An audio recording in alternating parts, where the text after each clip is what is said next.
आ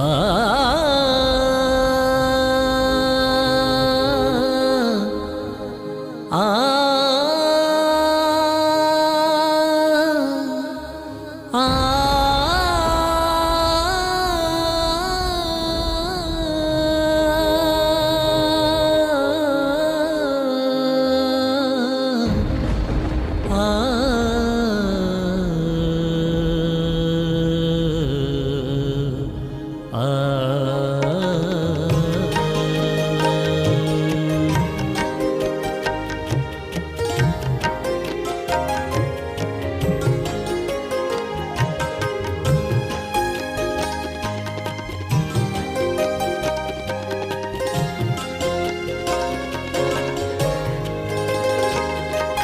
अंतिम बेला है जगत की, अंतिम बेला है। अंतिम बेला है जगत की, अंतिम बेला है। जब साथ में है भगवान तेरे, तू फिर क्यों अकेला है। जब साथ में है भगवान तेरे, तू फिर क्यों अकेला है।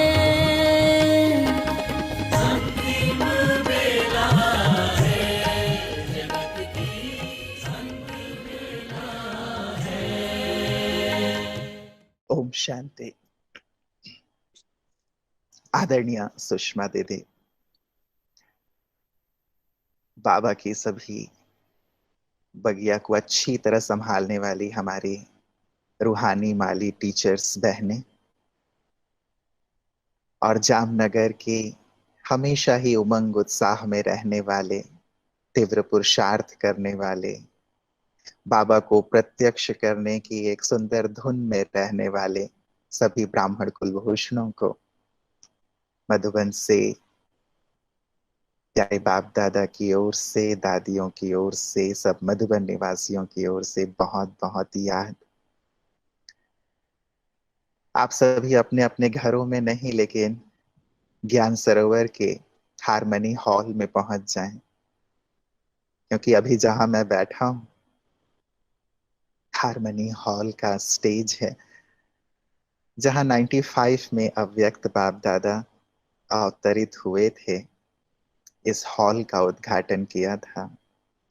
तो आप सब भी पहुंच जाएं इस हॉल में और ऐसा ही अनुभव करें कि जैसे अव्यक्त बाप दादा हमारे सम्मुख बैठे हैं और हम सबको अपनी नजर से निहाल कर रहे हैं, अपनी शक्तियों से भरपूर कर रहे हैं।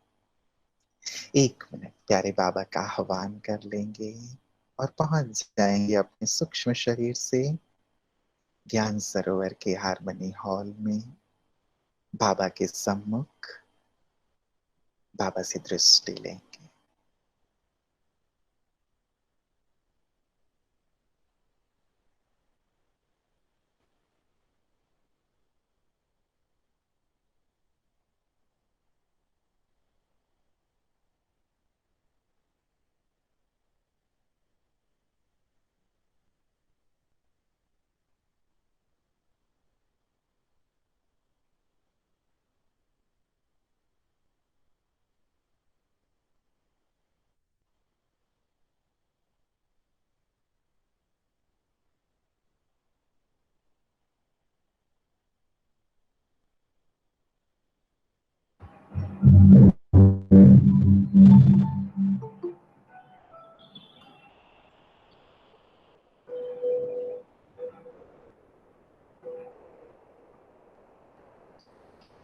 ओम शांति। विषय आज का बहुत ही सुंदर है। प्यारे बाप दादा की सम्मुख उपस्थिति में हम सब इस सुंदर विषय की चर्चा करेंगे जो बाबा ने ही हम सबको ज्ञान दिया है। अंतिम समय, अंतिम सेवा और अंतिम पुरुषार्थ। बाबा ने तो 1936 में जैसे ही बाबा अवतरित हुए तो ब्रह्मा बाबा को दिव्य साक्षात्कार करा के ये ज्ञान दे दिया कि बच्चे, अब ये पुरानी दुनिया जाने वाली है और नई दुनिया आने वाली है। अब अंतिम समय आ गया है, इसलिए नई दुनिया के लिए तैयारी करो।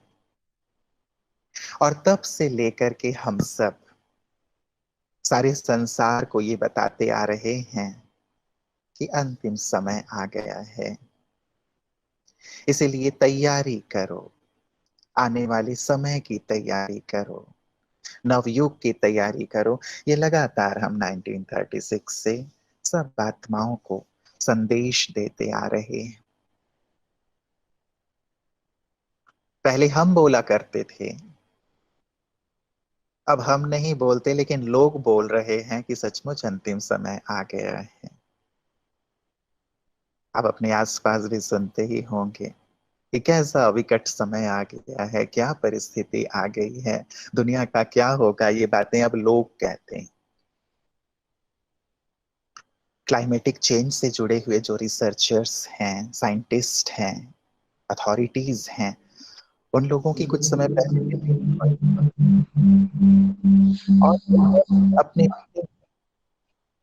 ये चर्चा की कि जो इतना विशाल क्लाइमेटिक चेंज हो रहा है विश्व स्तर पर, क्या इसकी जानकारी संसार वालों को देनी चाहिए, लोगों को देनी चाहिए कि क्या होने जा रहा है विश्व का। ये सारे साइंटिस्ट हैं जो क्लाइमेटिक चेंज के बारे में रिसर्च कर रहे हैं।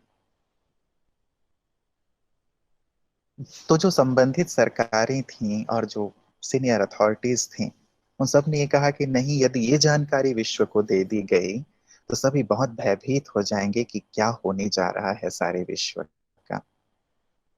आदरणीय जयंती दीदी इस ग्रुप से जुड़ी हुई हैं, तो वो ये समाचार शेयर कर रही थी।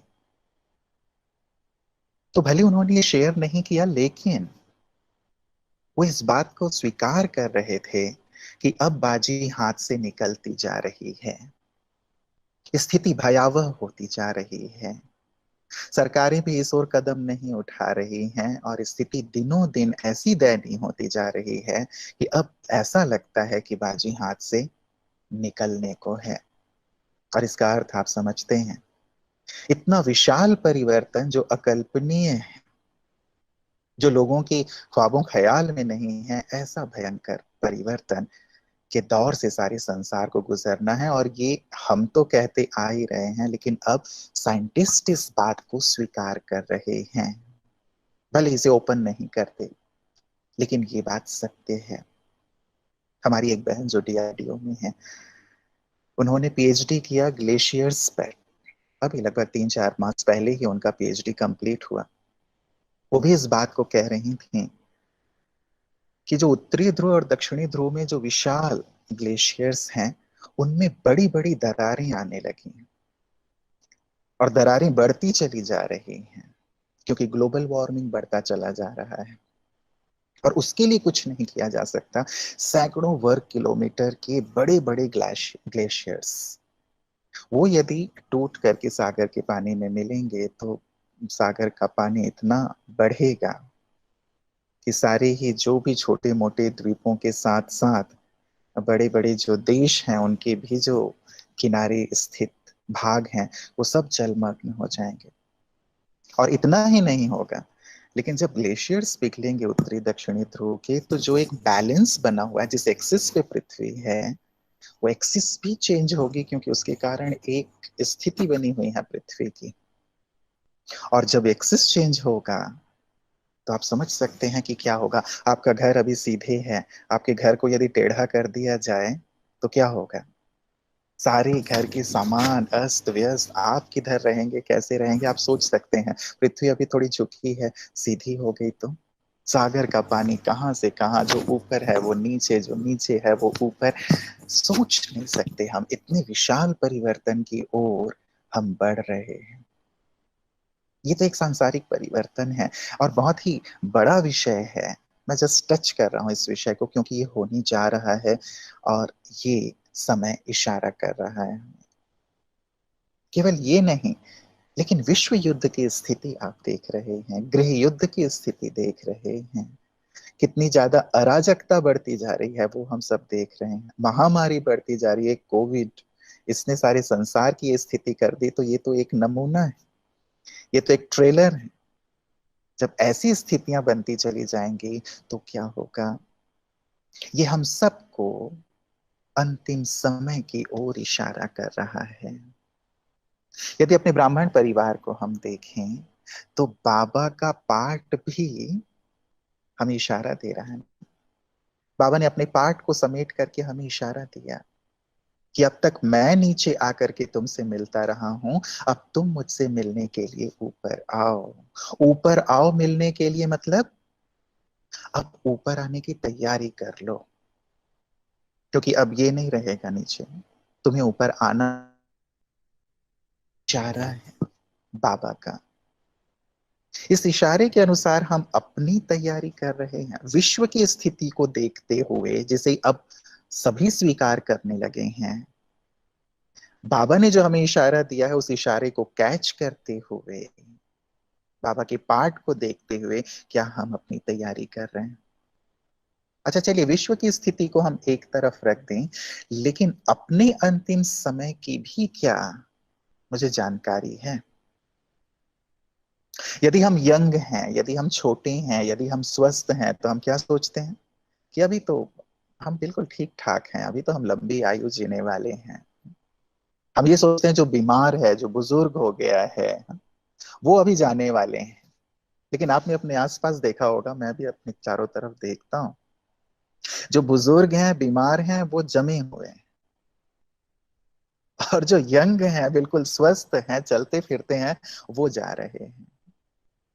अचानक पता चलता है यार ये 25 साल का अच्छा खासा लड़का, ब्रेन में ट्यूमर है, कैंसर हो गया है, अचानक एक्सीडेंट हुआ और चल पड़ा।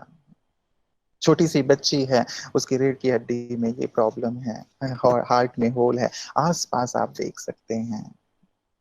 अच्छे खासे चलते फिरते लोग निकल पड़ते हैं। क्या ये गारंटी है कि कल हम रहेंगे?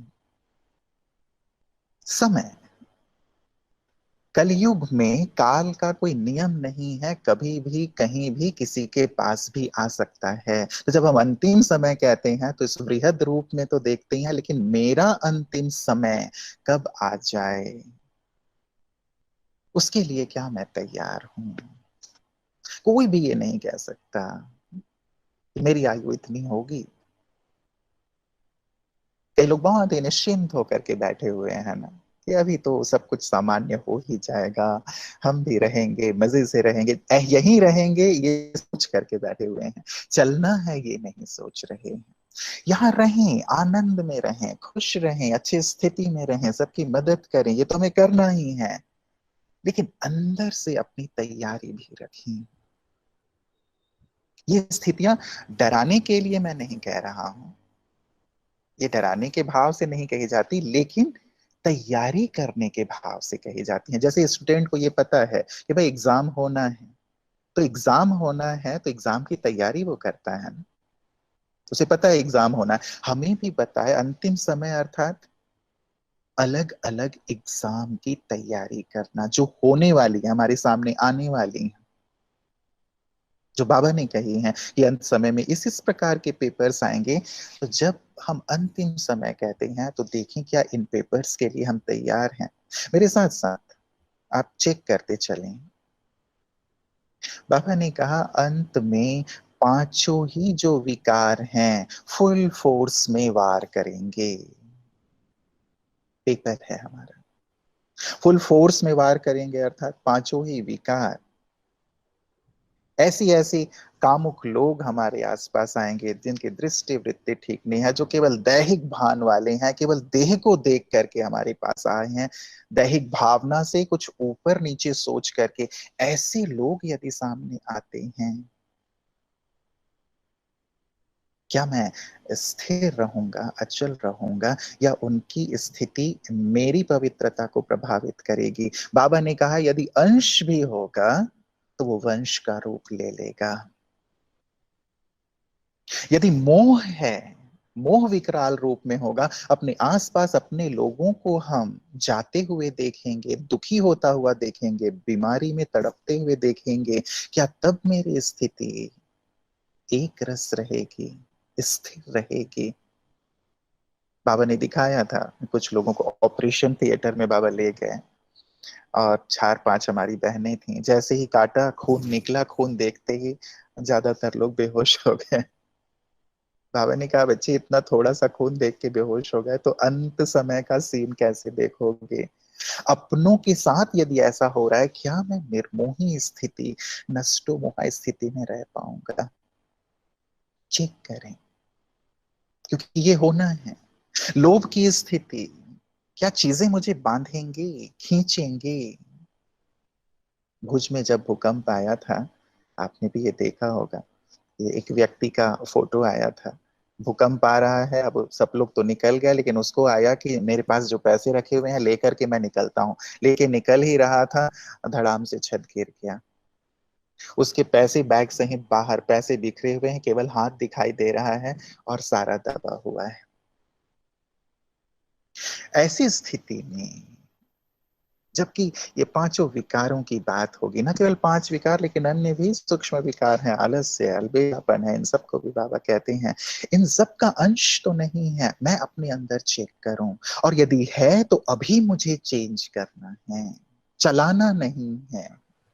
यदि मैं चलाऊंगा तो बाबा ने कहा है अंत में चिल्लाना पड़ेगा। इसलिए गहराई से चेक करना है इस अंतिम समय में। मैं इन पेपर के लिए तैयार हूं। मेरे अंदर तो कोई सूक्ष्म रूप से ये विकार नहीं है। चेंज करें, ये टाइम बाबा ने दिया है हमें कि अपने आप को परिवर्तित कर लें। थोड़ा भी रिंचक मात्र कहीं दाग ना रहे, चलाएं नहीं। ये अभी तो टाइम है ना। अभी तो बड़े बड़े लोग भी नहीं बदले हैं, मैं भी बदल जाऊंगा ना? नहीं, अपने आप को परिवर्तित करें। बाबा ने कहा कि दूसरा एक बड़ा पेपर, पांचों ही तत्व विकराल रूप में होंगे। कहीं आंधी तूफान बाढ़, कहीं अकाल, कहीं भूकंप आ रहा है, कहीं ज्वालामुखी फट रही है। पांचों ही तत्वों के विकार विकराल रूप को हम एक बार देखें। इन स्थितियों में क्या मेरी स्थिति अचल अडोल रहेगी, बाबा से तार जुड़े हुए रहेंगे, या फिर ये स्थिति मुझे डोलायमान कर देंगे? धरती हिल रही है, भूकंप आ रहा है, बहुत तेज हवा हवा तूफान है जो सब कुछ उड़ा के ले जा रहा है। ऐसे में मैं क्या करूंगा? भागम भाग में लग जाऊंगा, या फिर अपने मन बुद्धि के तार को बाबा के साथ जोड़ के रखूंगा? हलचल में आ जाऊंगा, या फिर अचल स्थिति मेरी रहेगी? बाबा ने कहा है कि बच्चे ऐसे समय पे बाबा की याद में स्थित हो जाओ। स्थित होंगे जो बाबा की याद में, सुरक्षित रहेंगे, सेफ रहेंगे। बाबा ने कहा अंत समय में जो बाबा की याद में हैं, उनके कदम उधर ही जाएंगे जिधर सेफ्टी होगी। और जो याद में नहीं रहेंगे, हलचल में आएंगे, हा हाय हाय करने लगेंगे, क्या होगा, कैसे होगा, किधर जाऊं, किसको बचाऊं, ये करूं, बाबा उनके जिम्मेवार नहीं होंगे। देखिए, ये स्थिति है ना। इन स्थितियों के लिए हम कितने तैयार हैं? भीतर एक सुंदर सी लाइन है ना, मैं भीतर गया और मैं भीतर गया। भीतर जाएंगे तो तरेंगे, कनेक्टेड रहेंगे तो तरेंगे। बाबा ने कहा है यदि बाबा की याद रहेगी तो पानी, यदि बाढ़ का पानी तुम्हारी ओर बढ़ भी रहा है तो भी 2 फुट तक तुम्हारे पास आकर के रुक जाएगा, या तुम्हारे चरण छू करके चला जाएगा, याद में है तो। इसलिए याद में भी रहें, और साथ ही एक कार्य हम ये भी करते चलें, प्रकृति को बहुत सुंदर वाइब्रेशंस दें। प्रकृति हमारी माँ है जिसने हमारी पालना की है, अभी उसे हमारे प्योर वाइब्रेशंस की जरूरत है। हम उसे बहुत प्योर वाइब्रेशंस दिया करें योग में। तो अंत समय में जब वो इस प्रकार से तांडव कर रही होगी तो भी हम उस स्थिति में सुरक्षित रहेंगे। प्रकृति के तत्व पेपर के रूप में होंगे। कर्म भोग बीमारियां एक बड़ा पेपर होंगे। आपको पता है कि जब कभी भी शारीरिक बीमारी होती है, शरीर में दर्द हो रहा है, योग की स्थिति कैसी होती है? शरीर खींचता है ना। बाबा ने एग्जाम्पल दिया, लास्ट समय में भी कर्म भोग की स्थिति थी, लेकिन कर्म योग से विजय प्राप्त की। शरीर खींच रहा था, लेकिन बाबा की भी खींच थी, योग की एक उच्च अवस्था थी, जिससे कि उस पर विजय प्राप्त हुई। शरीर तो नहीं हमें बांधेगा। शरीर से हम कितने डिटैच रहते हैं, उस समय कितना हम इस शरीर के भान से परे, इस दर्द से भी मुक्त, इस शरीर के बंधन से मुक्त रह पाएंगे। ये भी ना बांधे, ये भी तो एक बड़ा पेपर होगा हमारे लिए। इविल सोल्स का बड़ा पेपर होगा। चारों ओर भटकती हुई आत्माएं हैं, और उस समय असमय मृत्यु बहुत होंगी। बाढ़ से, भूकंप से, सिविल वॉर से हो या वो हो, तो आत्माएं कहाँ जाएंगी? भटक रही होंगी। उनका इफेक्ट अंत समय बढ़ता चला जाएगा। बाबा ने कहा एक एक के पास 10-10, एक एक के शरीर में 10-10 आत्माएं प्रवेश कर लेंगी, ऐसी भी स्थिति बनेगी। हमारे पास भी आत्माएं शांति के लिए, मुक्ति के लिए आएंगी। तो तैयार हैं? डरेंगे तो नहीं उनसे? जो भूत प्रेत हैं, चुड़ैल हैं, बड़े बड़े दांत वाले, बड़े बड़े नाखून वाले, बड़े बड़े बाल वाले, यदि आपके सामने आ गया तो डरेंगे तो नहीं आप? क्या करेंगे? आप खुद तो मुक्त नहीं हो जाएंगे, आपको उनको मुक्त करना है। डर से हम खुद ही मुक्त ना हो जाएंगे, ये कौन आ गया हमारे सामने। खैर, ये उनका रूप नहीं होता, लेकिन किसी भी रूप में वो आए, लेकिन हम उन्हें मुक्ति देने वाले आएंगे। हमें मुक्त करना होगा। आह्वान हम उनका ना करें, लेकिन जैसे अगरबत्ती जलती है तो उसकी खुशबू तो चारों ओर फैलती ही है ना। आप मिठाई की दुकान के पास से गुजरते हैं, मिठाई वाला थोड़ी आपको बुलाता है कि आओ मिठाई खा के जाओ, लेकिन उसकी खुशबू तो आपको आती है ना। आप फ्लावर की जो भी है, रोज है, वहां से गुजरते हैं, गार्डन है, तो आप रोज तोड़े ना तोड़े, लेकिन खुशबू तो आपको मिलती है। हम भी एक सुंदर स्थिति में रहेंगे तो आत्माएं स्वतः मुक्त होंगी। लेकिन देखें, मैं चेक करने की बात कर रहा हूं, क्या हम तैयार हैं उन आत्माओं को भी मुक्ति देने के लिए? निश्चय की परीक्षा होगी अंत में, बाबा ने कहा। उस निश्चय की परीक्षा में हम संपूर्ण पास होंगे। एक परीक्षा हुई जब बेगरी पार्ट आई, बहुत सारी आत्माएं चली गई। एक परीक्षा आई जब बाबा अव्यक्त हुए, बाबा ने देह का त्याग किया।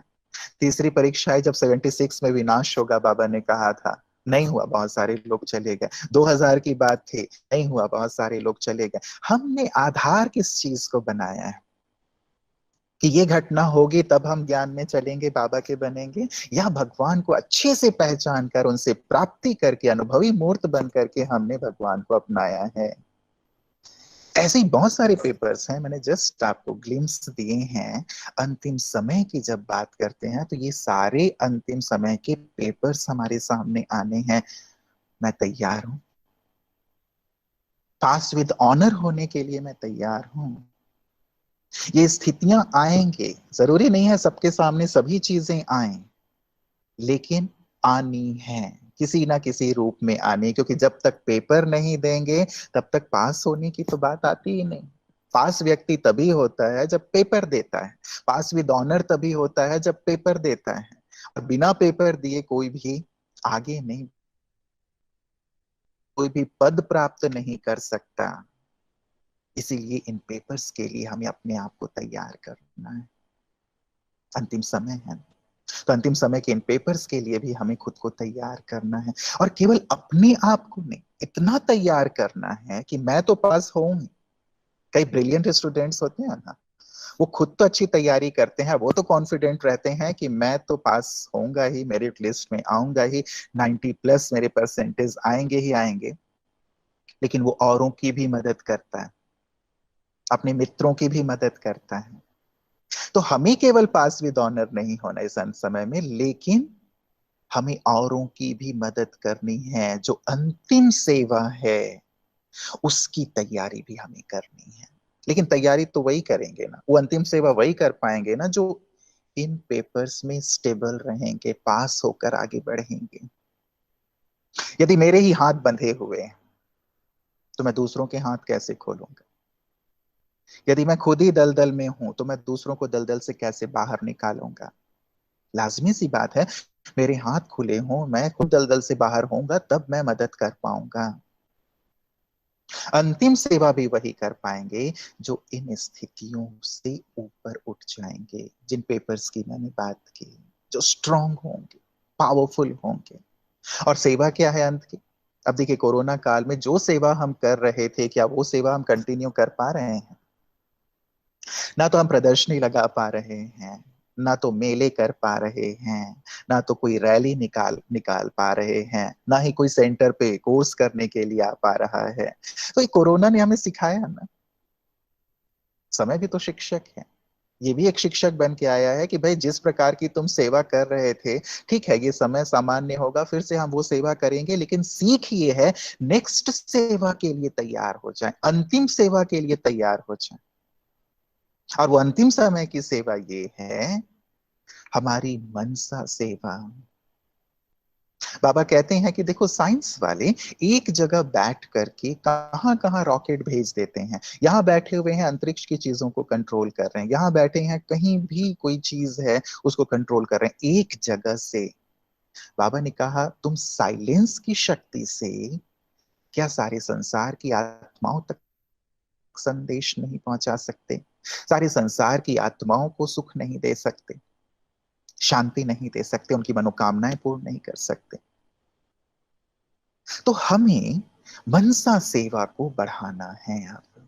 और मनसा सेवा भी वही कर पाएंगे ना जिनकी मनसा व्यर्थ से मुक्त हो, जो व्यर्थ में लगे हुए हैं, पर चिंतन में लगे हुए हैं, पर दर्शन में लगे हुए हैं, दुनियावी चिंतन में लगे हुए हैं, जिन्होंने अपने मन को ही डस्टबिन जैसा बना लिया है, वो कैसे मनसा सेवा करेंगे?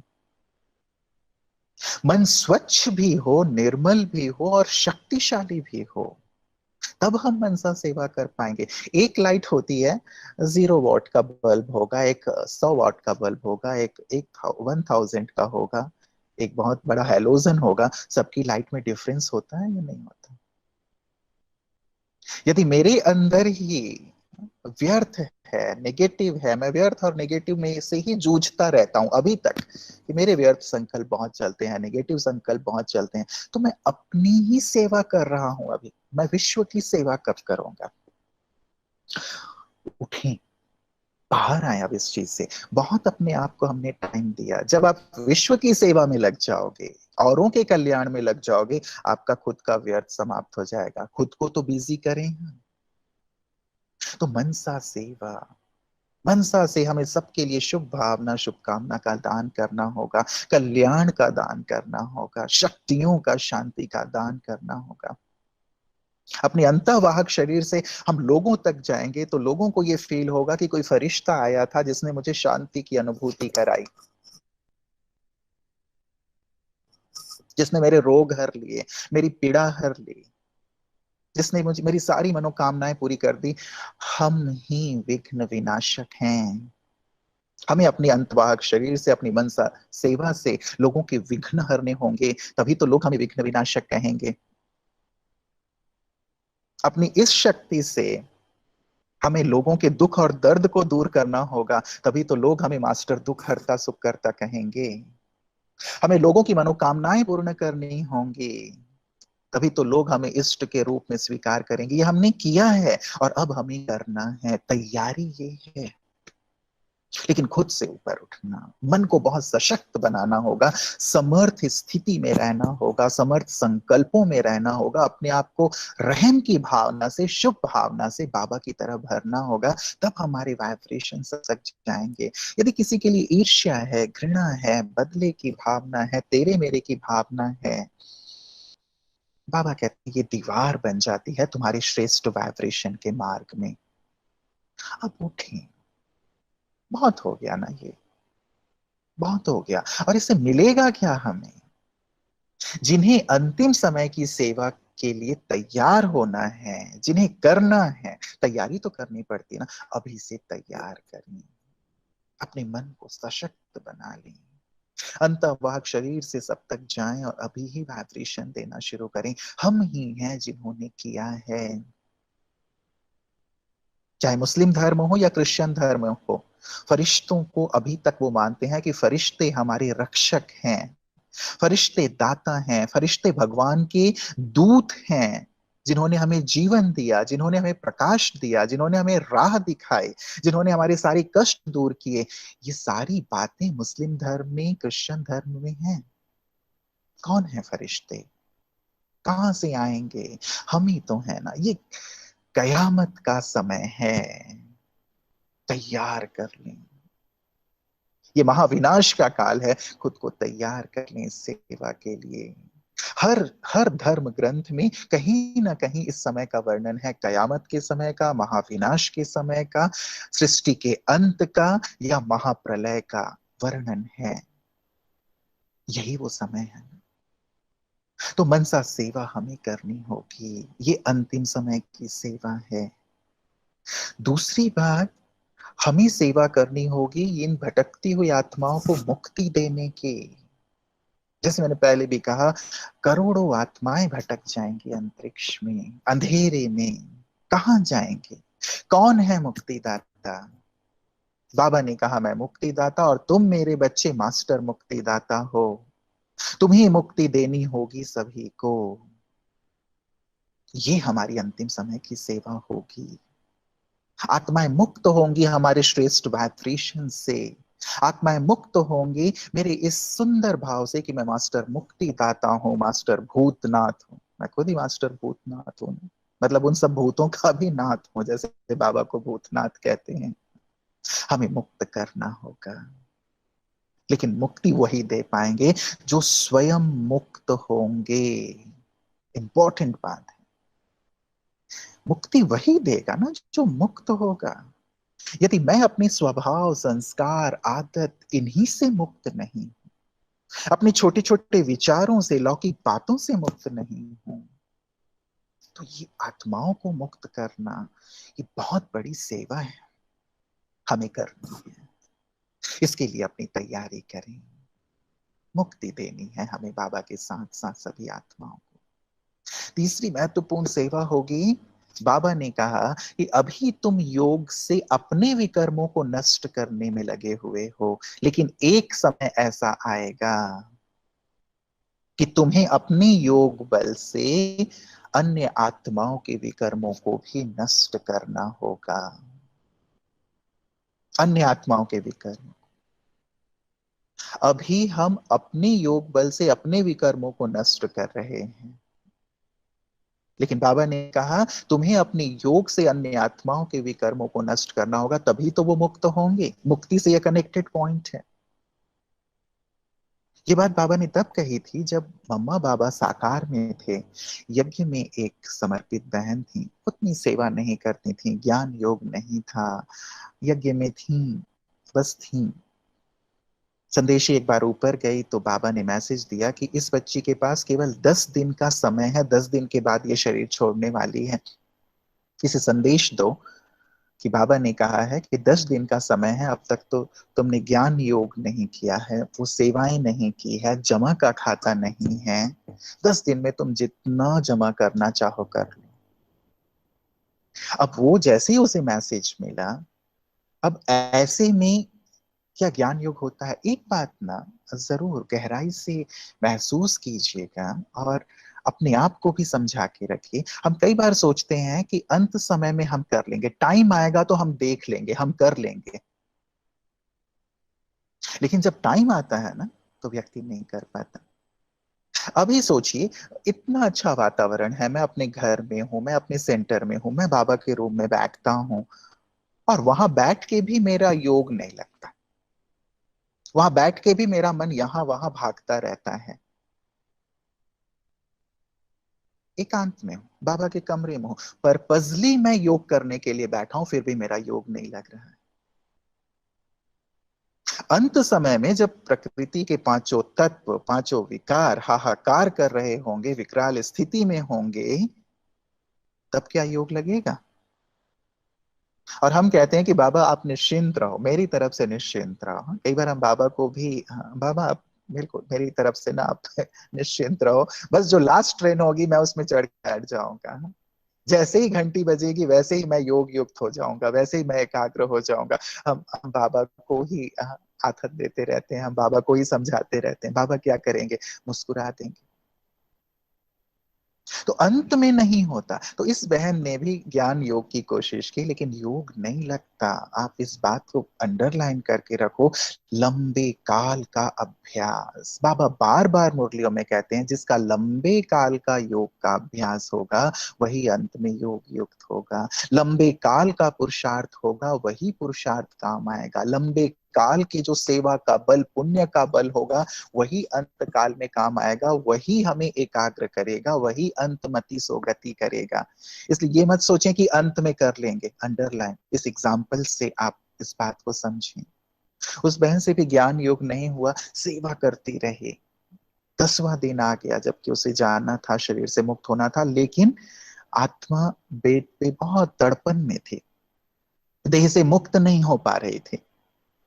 मम्मा बाबा को मैसेज दिया गया, मम्मा बाबा आए, कुछ अनन्य भाई बहने आए, एक तरफ मम्मा दूसरी तरफ बाबा। बहुत शक्तिशाली योग किया आधे घंटे उस आत्मा के लिए, तब जाकर वो आत्मा देह से मुक्त हो गई, अन्यथा तब तक बहुत तड़प रही थी देह में। तब बाबा ने ये बात कही थी कि बच्चे, अभी तो तुम केवल अपने विकर्मों को विनाश करने के लिए योग करते हो, एक समय आएगा जब तुम्हें औरों के विकर्मों को विनाश करके उन्हें मुक्ति देनी होगी, और ये हमारी अंतिम सेवा होगी। जबकि आत्माओं के लिए हमें अपने योग का दान देना होगा, उन आत्माओं को अपनी शक्ति से मुक्ति देनी होगी, उन आत्माओं के विकर्मों को दग्ध करना होगा। इतना योग है, या बस हम 1 घंटे 2 घंटे योग करके खुश हो जाते हैं कि आज हमने बहुत अच्छा कर लिया। इतना योग बल जमा है, कर रहे हैं कि इन सब आत्माओं को भी हम मुक्त कर पाए। विचार करें, पूर्वज हैं हम, आधार मूर्त हैं, उद्धार मूर्त हैं, और भगवान ने हमारे सिर पर जिम्मेवारी का ताज रखा है कि बच्चे तुम्हें करना है, तुम निमित्त हो। अब जो जो इस ताज को पहन लेंगे वही भविष्य के ताजधारी होंगे। जो संगम युग में करेंगे वही तो भविष्य में मिलेगा। कल की मुरली में भी बाबा ने कहा था, आपको याद होगा, अभी करेंगे भविष्य में मिलेगा। इसीलिए हमें इस ताज को पहनना है, औरों के विकर्मों को विनाश करने के लिए योग बल जमा करना है।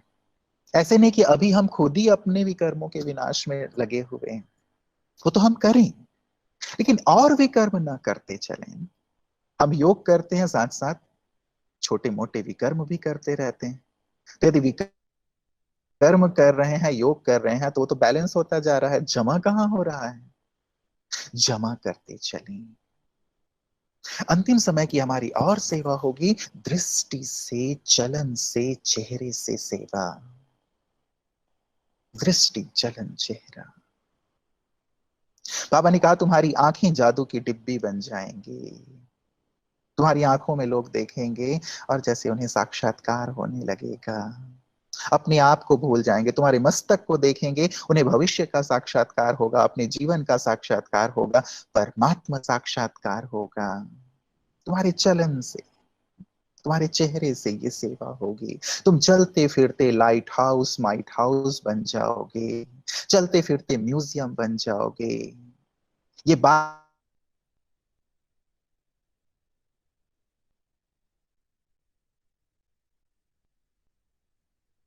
उनकी दृष्टि से, उनके चलन चेहरे से, जिन्होंने अपनी दृष्टि में भगवान को बसाया है।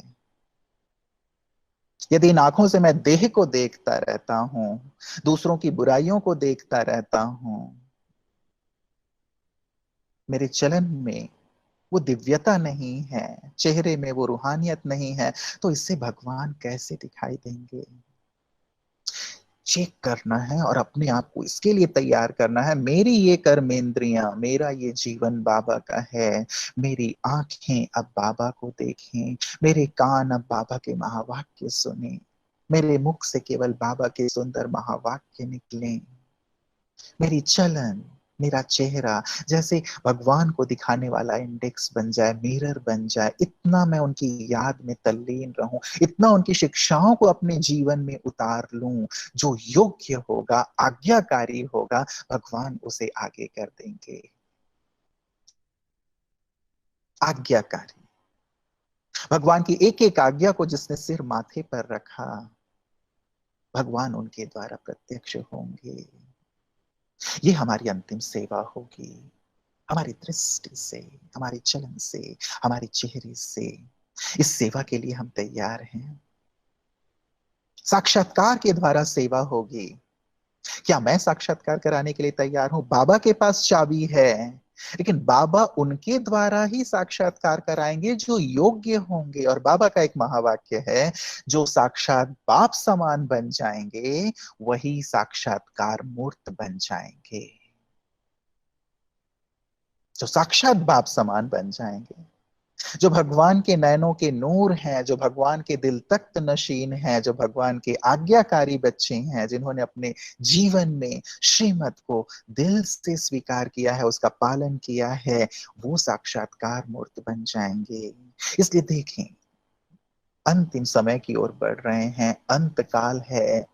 अब तो ऊपर नीचे ना हो, जो भी अप एंड डाउन थे मैं ठीक कर लूं। अब साक्षात्कार होगा तो मैं तैयार हूं उसके लिए।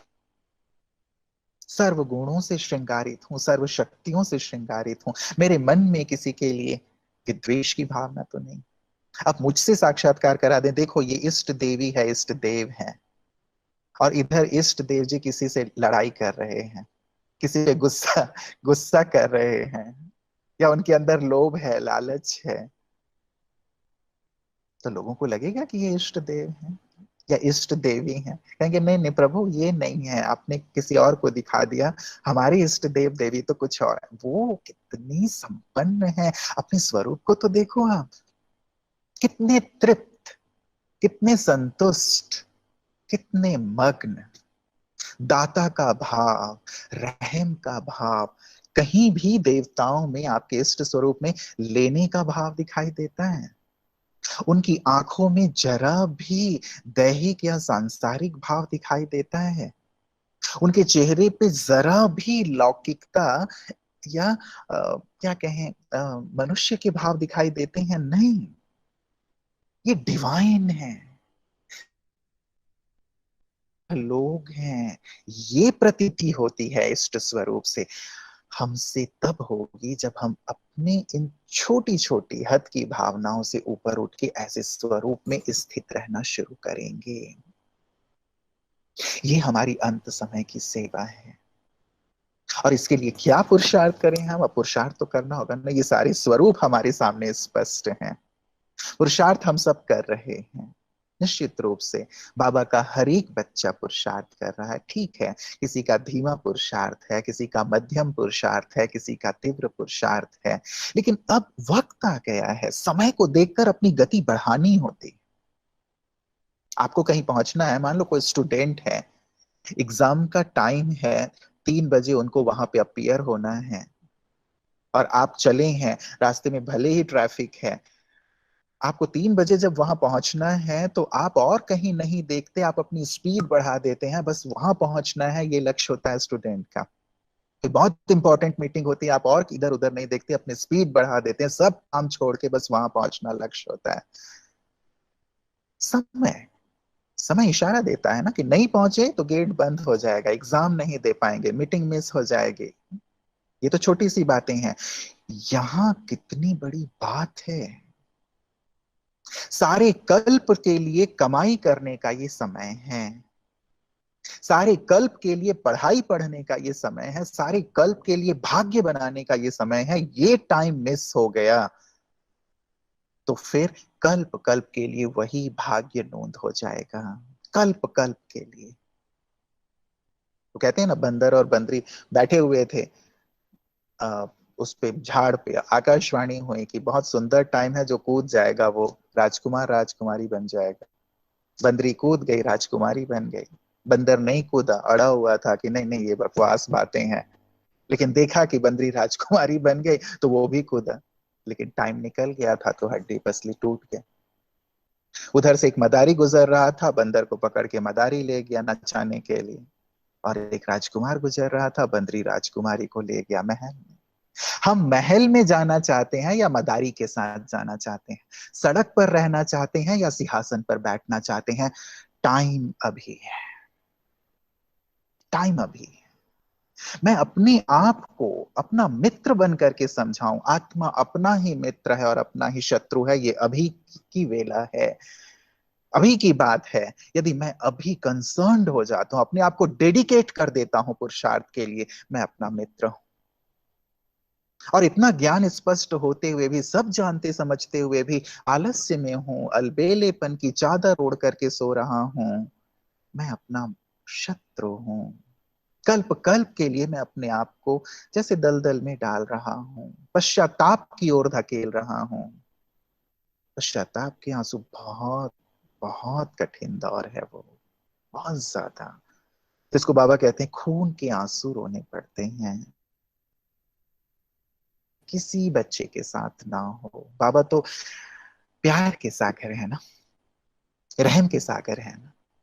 वो तो कह रहे हैं, लेकिन रहम मुझे खुद अपने ऊपर करना है, समय को देखते हुए अब अपने पुरुषार्थ को तीव्र कर देना है। क्या करेंगे अंतिम पुरुषार्थ के लिए? पहले तो ना एक डूज और डोंट्स की लिस्ट बनाई, समय के अनुसार। अब मुझे ये करना है और ये नहीं करना है। अब तक मैं ये भले करता आया, लेकिन अब समय नहीं है ये करने का। मैं अपना टाइम वेस्ट करता आया व्यर्थ की गपशप में, पर चिंतन में, पर दर्शन में। अब नहीं। मैं इधर उधर अपने संकल्पों को वेस्ट करता आया, अपने अन्य खजानों को वेस्ट करता आया, आलस्य अलबेलेपन में रहा। अब नहीं। कहां कहां मेरे खजाने वेस्ट हो रहे हैं, बचाएं। क्या करना है क्या नहीं करना है, अपने लिए लिस्ट बनाए। ये है अपना मित्र बनना। ये है अंतिम समय की तैयारी करना स्ट्रिक्टली। ये समझ है ना, हम अनुभवी हैं। हम जानते हैं ना कि कहाँ मेरा वक्त जा रहा है, कहाँ मेरे संकल्प, मेरे बोल, अमूल्य बोल नष्ट हो रहे हैं, कहाँ मैं अपनी एनर्जी लगा रहा हूं, क्या वहां जरूरत है विस्तार ने। अब विस्तार नहीं, अब समेटने का समय आ गया है, क्योंकि चलना है। अब भी यदि विस्तार करते रहेंगे तो फिर समेट नहीं पाएंगे। इसका अर्थ ये नहीं है कि हम व्यापार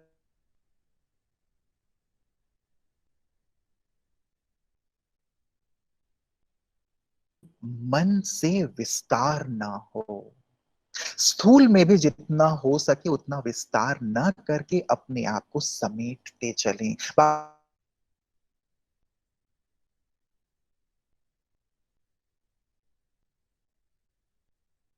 सामान्य साधारण सिंपल जीवन, सादा जीवन, उच्च विचार, ये बाबा की शिक्षा है। तो जिसमें दाल रोटी चल रही है, आसानी से चलती चल सकती है, चलते चलें बाबा पर निश्चय रख करके। क्योंकि अभी नहीं, सारे कल्प को ध्यान में रख करके हमें वर्तमान के अनुसार अपनी प्लानिंग करनी है। इसीलिए आज के इस क्लास से मैं यही चाहूंगा कि आप तैयारी में ये कार्य जरूर करें। ये मेरे डूज हैं, ये मुझे करना है अब संगम युग में, इस अंतिम समय को ध्यान में रखकर। और ये नहीं करना है, ये आपको ही करना है। क्योंकि आप जानते हैं कि आप कहां अपने आप को लगा रहे हैं, कहां लगा सकते हैं। विश्वास मानिए, अभी हम जो पुरुषार्थ कर रहे हैं उससे 10 गुना ज्यादा हम पुरुषार्थ कर सकते, कम से कम 10 गुना। लेकिन हमने खुद ही अपने आप को उलझाया है, खुद ही कहीं ना कहीं हम लग गए हैं जहां जरूरत नहीं है। देखें, चेक करें, वहां से विड्रॉ करें और अपने आप को श्रेष्ठ पुरुषार्थ की ओर ले चलें। तब हम अंतिम सुंदर तैयारी कर पाएंगे। दूसरी एक महत्वपूर्ण बात, हमारे यज्ञ में सबसे पहले जो संपूर्ण बने वो मम्मा। मम्मा और मम्मा के यदि जीवन को, उनके पुरुषार्थ को आप स्टडी करो, गहराई से देखो, तो उनकी अन्य धारणाओं के साथ एक बहुत ही गहन और सूक्ष्म धारणा दिखाई देती, जिसे उन्होंने अपने स्लोगन के रूप में रखा था, हर घड़ी को अंतिम घड़ी समझो। हर घड़ी जैसे अंतिम घड़ी है। अब जिसके चित्त में ये बात समाई हुई है कि हर घड़ी अंतिम घड़ी है, क्या वो कहीं भी उलझ सकता है? क्या उसके मन में व्यर्थ आ सकता है? इसे अपने पुरुषार्थ में शामिल करें। मेरे पास केवल आज का एक दिन है। बहुत लंबा चौड़ा मत सोचें, लंबे चौड़े में हम बहुत कुछ सोचने लगते हैं। यदि मेरे पास केवल एक दिन है, मामा तो हर घड़ी को अंतिम घड़ी कहती थी, लेकिन एक दिन यदि मेरे पास है, मान लीजिए मेरे पास कल का दिन है, केवल कल का दिन, भगवान ने मुझे एक दिन दिया है, तो मैं उस एक दिन में क्या क्या करूंगा? रात को मुझे जाना होगा बाबा के साथ शरीर छोड़ करके, तो उस एक दिन में मैं क्या क्या करूंगा? क्या व्यर्थ में अपना टाइम लगाऊंगा, इधर उधर देखूंगा, किसी की निंदा करूंगा, ग्लानि करूंगा, चुगली करूंगा, अपनी अन्य जो आदत संस्कार हैं उनके वश होकर के रहूंगा, टीवी में लगा रहूंगा, मोबाइल में लगा रहूंगा, या फिर मैं अपने उस 24 घंटे के एक एक सेकेंड को बाबा की याद और सेवा में यूज करूंगा? आप खुद अपने आप से बात करो। एक दिन कल भगवान ने मुझे दिया, एक दिन की प्लानिंग कीजिए, मैं सुबह से लेके रात तक क्या क्या फिर करूंगा? बस एक दिन है मेरे पास, कैसे मैं सबकी मदद को सहयोग दूंगा, सबसे अच्छा व्यवहार करूंगा, अच्छे शब्द बोलूंगा, बाबा की निरंतर याद में उनके साथ रहूंगा, भोजन करूं या स्नान करूं या अपने कार्य करूं, मैं सब कुछ करूंगा, लेकिन कैसे मुझे स्मृति रहेगी कि बस आज का दिन है, जो भी वक्त है मैं सबको सुख दूं, शांति दूं, आनंद दूं। किसी से यदि कोई मेरी झगड़े वाली बात हो गई है, मैं उनसे क्षमा मांग लूं, क्षमा कर दूं, अपने आप को हल्का कर लूं, औरों को हल्का कर दूं। ये भाव रहेगा, या ये भाव रहेगा कि देख लूंगा इसको, इसने मुझे सताया है, इसने ये किया है, इसने मेरे रास्ते में गड्ढे खोदे हैं, मैं भी ना देखता हूं। क्या ये भाव रहेगा? नहीं। हम बाबा जैसे हो जाएंगे, बाबा के पद चिन्हों पे चलने वाले हो जाएंगे, निखर जाएंगे। ये अंतिम समय के पुरुषार्थ की तैयारी है। ये पुरुषार्थ है हमारा कि हम अपने आप को पूरी तरह डिटैच कर लेंगे, समेट लेंगे, जिसकी जरूरत है अंतिम समय में समेट लेंगे। ना देखना, ना सुनना, ना बोलना, व्यर्थ, अनावश्यक, नेगेटिव, इन सब से मुक्त होकर आत्मा अंतर्मुखी हो जाएगी। करके देखें, इसे अपने पुरुषार्थ में हमें ऐड करना है। अंतिम समय का पुरुषार्थ ये भी है, जिसे बाबा कहते हैं, जो तुम्हारा पहला पाठ है वही तुम्हारा अंतिम पाठ है, अर्थात सेकंड में अशरीरी हो जाना। कल भी बाबा ने कहा ना, ड्रेस टाइट ना हो, लूज हो। लूज ड्रेस पहनेंगे तो कभी भी उतार सकते हैं, कभी भी पहन सकते हैं, और यदि टाइट ड्रेस पहना हुआ होगा तो उसे उतारना मुश्किल हो जाएगा। इसीलिए बार बार जाने और आने का, जाने और आने का अभ्यास करें। मैं इस देह में आई हूं, मेहमान हूं, इस देह में भी मेहमान हूं, इस संसार में भी मेहमान हूं, और मेहमान कहीं भी अटैच्ड नहीं होता। मेहमान किसी चीज को अपना नहीं मानता। मेहमान कोई चीज उठा के नहीं लाता। आप किसी के घर जाते हो मेहमान बन के, तो उसके बर्तन, उसके सोफा सेट, उसकी टीवी, उसकी और जो अच्छी चीजें उसको उठा के ले आते हो क्या आप? हाँ? ऐसा तो नहीं करते ना। आप मेहमान हो, जाते हो, उन सबको एंजॉय करते हो आप। ऐसा नहीं कि आप एंजॉय नहीं करते। आप वहां जाके टेलीविजन भी देखते हो, सोफा सेट का भी आनंद लेते हो, वहां जो अच्छा डनलप का गद्दा लगा हुआ है उसमें भी आप सोते हो, किचन में अच्छी अच्छी चीजें बना के भी आप खाते हो। लेकिन आप एंजॉय करते हैं, आनंद लेते हैं, सुख लेते हैं, but at the same time you are detached, क्योंकि आप मेहमान हो। मैं आया हूं, जाऊंगा। मैं ऊपर से आया हूं, जाना है। और अब तो ये पूरा काल चक्र मुझे याद दिला रहा है ना, आए थे जहां से, अब वहीं चलना है, चलना है। और बाबा ने कहा है, तुमने महाकाल को बुलाया है, महाकाल को, मैं तुमको लेने के लिए आया हूं। या तो प्यार से तैयार हो जाओ, और नहीं तो बाबा के बहुत ही कड़े महावाक्य हैं, मैं तुमको मार पीट के, तुम्हारे शरीरों को आग लगा के भी तुमको साथ ले जाऊंगा, लेकिन ले जाऊंगा। महाकाल है वो। तो हम प्यार से तैयार हो जाए ना, जिद्दी बच्चे की तरह ना रहे कि नहीं नहीं मैं तो नहीं जाऊंगा। जाना है, तैयारी। तैयारी तो अशरीरी होने की अभ्यास को बहुत डीपली करें। बाबा ने कहा है न केवल आत्मा, लेकिन आत्मिक दृष्टि। सबके लिए आत्मिक दृष्टि का एक सुंदर महावाक्य है। जब तुम्हारी आत्मिक दृष्टि नेचुरल हो जाएगी, तभी संसार में नेचुरल कैलेमिटीज होंगे। जब तुम्हारी आत्मिक दृष्टि नेचुरल हो जाएगी, तभी संसार के आत्माओं की दृष्टि तुम्हारे ऊपर पड़ेगी, तुम चमकते हुए सितारों पर पड़ेगी और प्रत्यक्षता होगी। इसलिए ऐसे डिटैच होने की प्रैक्टिस, जिसको बाबा पिछले कुछ दिनों की मुरलियों में कह रहे हैं, तुम इतने अशरीरी हो जाओ कि जैसे संसार है ही नहीं, बस मैं आत्मा। ऐसी डीप प्रैक्टिस हम लोगों को करना है। ये हमारी अंतिम समय की तैयारी है, अंतिम पुरुषार्थ है। इसके साथ साथ हमें पुरुषार्थ करना है बाबा को साथी बना के रखने की, साक्षी रहने की, सकाश देने की। बाबा साथी कंबाइंड हो जाएं, एक पल के लिए भी अब उससे अलग नहीं। बाबा साथ है, सब सहज है, सब सरल है। और अकेला हूं तो परेशान हूं, दुखी हूं, भगवान मुझे साथ दे रहे हैं, वो मेरी छत्र छाया हैं, वो ये कह रहे हैं कि अपने सब बोझ और चिंताएं मुझे दे दो, मैं तुम्हारा साथ देने के लिए हूं, मैं तुम्हारे लिए खाली हूं, मैं तुम्हारा माता पिता हूं, तुम मेरी मदद लो। कंबाइंड, कंबाइंड हो जाए।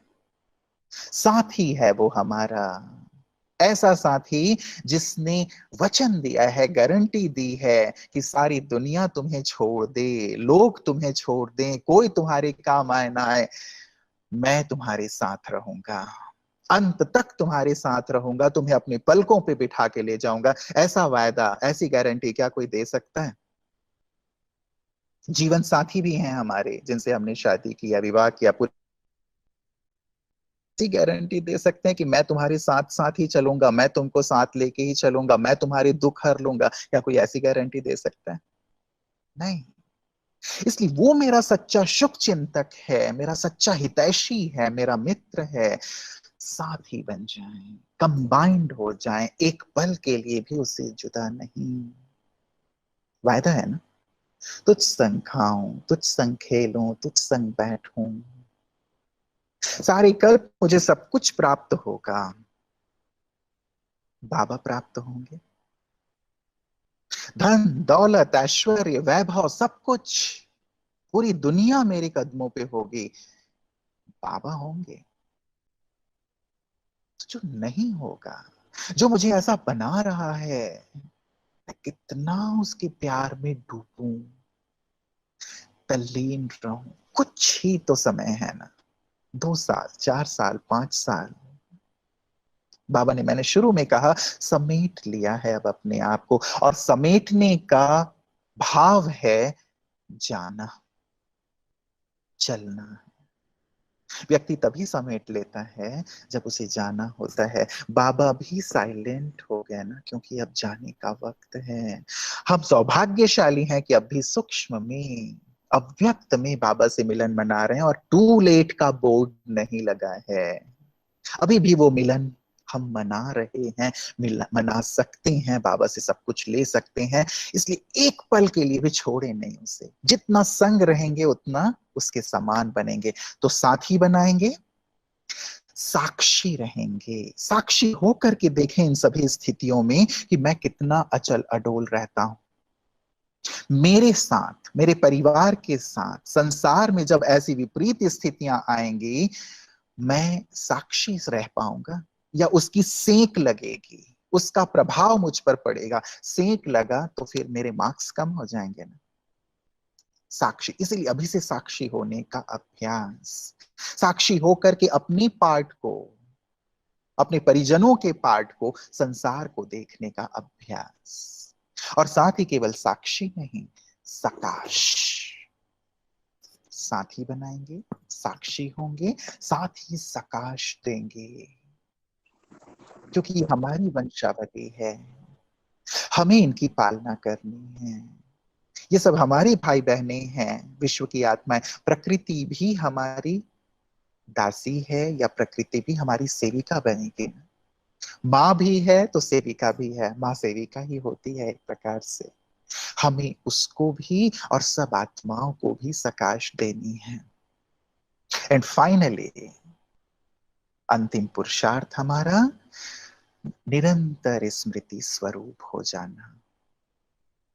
स्मृति स्वरूप, बाबा ने जो स्मृति दिलाई है, तुम कौन हो, तुम किसके हो, कहां से आए हो, क्या तुम्हारा कर्तव्य है, स्मृति स्वरूप। अभी हम भूले रहते हैं। केवल मेरा एक छोटा सा परिवार, मेरा छोटा सा व्यवसाय, मेरी छोटी सी जिम्मेवारी, कौन हूं मैं, स्मृति स्वरूप हो सकते। स्मृति स्वरूप होंगे तभी हम नष्टो मोहा हो पाएंगे। स्मृति स्वरूप और नष्टो मोहा का कनेक्शन है। जितने स्मृति स्वरूप उतने नष्टो मोहा, और ये हमारा फाइनल पेपर है। पास विद ऑनर वो होंगे जो नष्टो मोहा होंगे, स्मृति स्वरूप होंगे। अब तो स्मृति स्वरूप हो जाएगा। बहुत भूल भूल अभूल का खेल चलता रहा, याद किया भूले, याद किया भूले, याद किया भूले। अब अभूल बने, अब स्मृति स्वरूप बने। जब ये बनेंगे तब अंतमति सोगति होगी। अंतमति सोगति, एक ही याद, एक ही याद। हम सोचते हैं कि मैं तो एक ही याद में रहता हूं, मैं भूलता थोड़ी हूं बाबा को। लेकिन अंत समय में वो सब चीजें याद आने लगती हैं जिन्हें हमने अपना बना करके रखा है। इसीलिए इन अभ्यासों से, इन पुरुषार्थों से डिटैच होते जाएं, एक से अटैच होते जाएं। स्मृति स्वरूप, जो मेरी रियल संपदा है, जो मेरी रियल स्थिति है, जो चीज मेरे साथ जाने वाली है, जो मेरे काम आने वाली है, उसके स्वरूप बन जाएं। जो चीज छोड़ देनी है, जो चीज जाने वाली नहीं है, उनके पीछे टाइम ना लगाएं। स्मृति स्वरूप, ठीक है।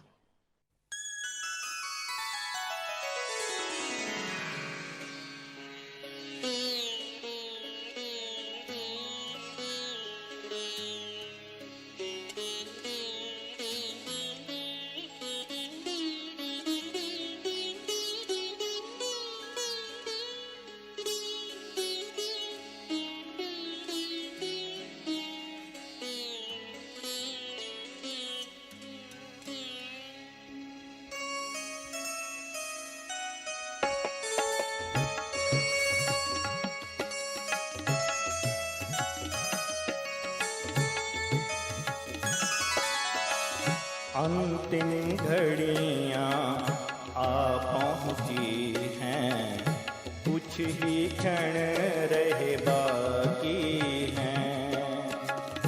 अंतिम घड़ियाँ आ पहुँची हैं, कुछ ही क्षण रहे बाकी हैं। समय बीतता जाता है, याद घर की आती है, अब याद घर की आती है। अंतिम घड़ियाँ आ पहुँची हैं, कुछ ही क्षण रहे